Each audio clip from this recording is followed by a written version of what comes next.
Hello everyone. In this video, let us discuss the principles of management by Henry Fayol. Now, let us first discuss about the contributions of Henry Fayol. He is popularly known as the father of administrative management. He was a French mining engineer turned a leading industrialist and successful manager.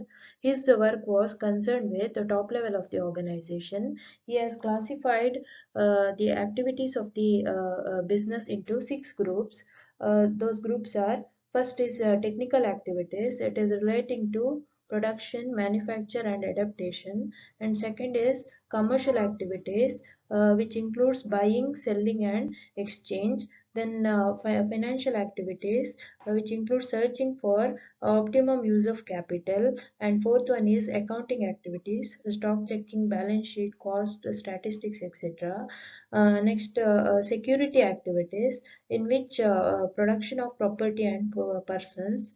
Next, administrative or managerial activities. Then he defined management in terms of five functions. First function is planning, second is organizing, third is commanding, fourth one coordinating and controlling.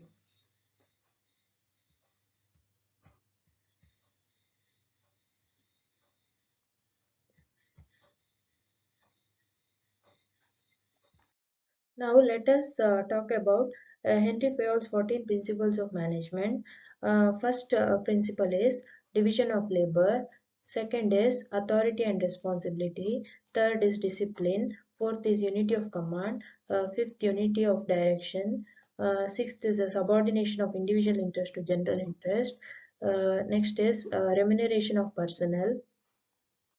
Next principle is centralization.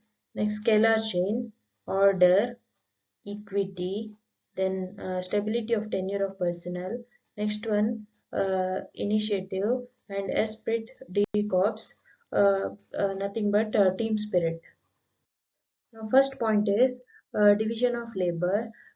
Division of labor is nothing but dividing the work among employees based on their specialization. Division of work leads to specialization. Specialization helps to increase efficiency, and efficiency which results in improved productivity and profitability of the organization. Here, specialization of work means that we need to identify people who are having a specialized skill in some field. We need to divide the work into subdivisions, and we have to assign the task to people who have the specialized skills to take care of that particular subdivision. And it will lead to an increase in the productivity of the organization. Now, next point is authority and responsibility. Authority means right to act, decide, and command. It is always authority is in the hands of top level management in an organization. So they are having the power to give orders to the subordinates. Next, responsibility is the obligation of a subordinate for the performance of any job allotted by the superior. In this, subordinates are accountable or answerable to top level management or manager for performing a task given by top level. Next point is discipline. It involves obedience to authority, observance of the rule of service, norms, and performance, and sincere efforts for completing the job, respect for superiors, etc. So, first, what do you mean by discipline? Discipline means prescribed conduct or pattern of behavior. In any organization, we always see that organization are governed by the certain set of rules and regulation. So it is always expected that the employees of the organization need to obey the rules and regulations of the organization. And here the manager's role is to keep an eye on employees who violates these rules and taking some action. Now, next point is unity of command. In this principle, each employee should receive instruction about a particular task from one superior only. Unity of command mean an employee should receive orders from only one superior uh, here. So, if two managers are giving orders or directions to one employee, it becomes difficult for employee to perform the task properly. So employee should receive orders from one manager or superior only in order to avoid confusion while performing the task. So for example, let let if a subordinate works under two managers, say manager A and manager B, both are giving different directions to perform a particular task. Now that employee gets confused as to whose orders to execute. So in order to avoid all this, order should be received from one manager only. Next point is unity of direction. According to Fayol, there should be a complete identity between individual and organizational goals. In an organization, all activities, all efforts need to be directed towards one objective.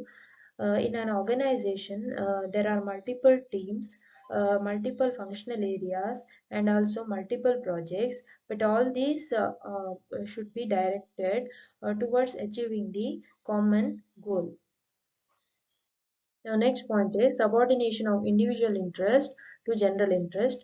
This means that interest of the organization is much before the interest of the individual. Individual. So, so subordination of individual interest to general interest involved in any organization. It is always organization interest should be kept on the top than the individual interest. Individual interest cannot go over the organization interest. So there should be subordination of individual interest to general interest of the organization. Next point is remuneration of personnel. It involves fair remuneration to employees, which increases the efficiency and morale of employees. Remuneration of personnel involves fair remuneration to employees, and employees should not feel that they are being less paid for what work they are doing, because salary always linked with employee satisfaction. If they are not fully satisfied with salary what they are getting, then they may not contribute towards the for achieving the organizational objectives.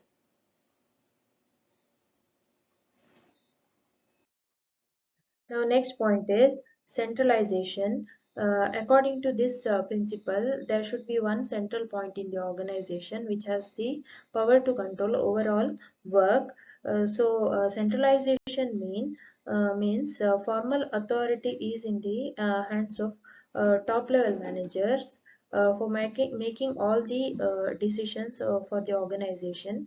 Top level management gives instructions to all other levels such as middle or lower level management. Next point is scalar chain. It means the hierarchy of authority from highest executive to the lowest one for the purpose of communication. According to this principle, orders should pass through the proper channels of authority along the scalar chain. Scalar chain means it is a chain of authority from top level to lower level. It also means the hierarchy of authority from the highest executive to the lowest one for the purpose of communication. Uh, so Here, according to this principle, order should pass through the proper channels of authority along the scalar chain.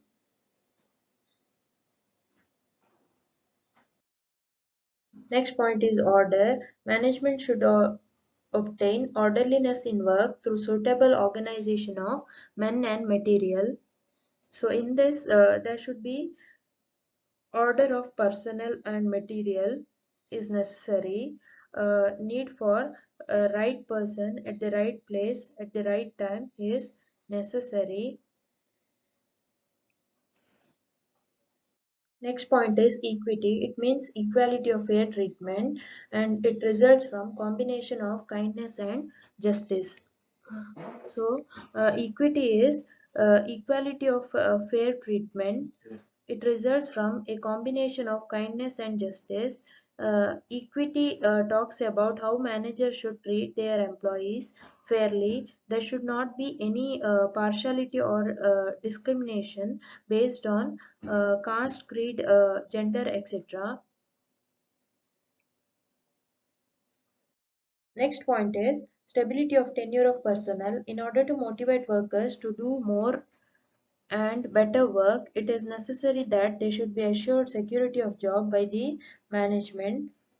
According to this principle, the management should provide the feeling of job security among the employees. With the feeling of insecurity, they will not perform their task and work properly. This will affect the organization. Stability creates a sense of belongingness towards organization and improves the efficiency of employees. Next point is initiative. Initiative means freedom to think out and execute a plan. The zeal and energy of the employees are augmented by initiative. Here, employees should be encouraged to make all kinds of suggestions in order to take decision to achieve the organizational objective. Next point is esprit de corps. Esprit de corps means team spirit. The management should create unity, cooperation, and team spirit among the employees. So here we are completing for 14 principles of Henry Fayol. In the next video, we'll be discussing some other management concept. Thank you.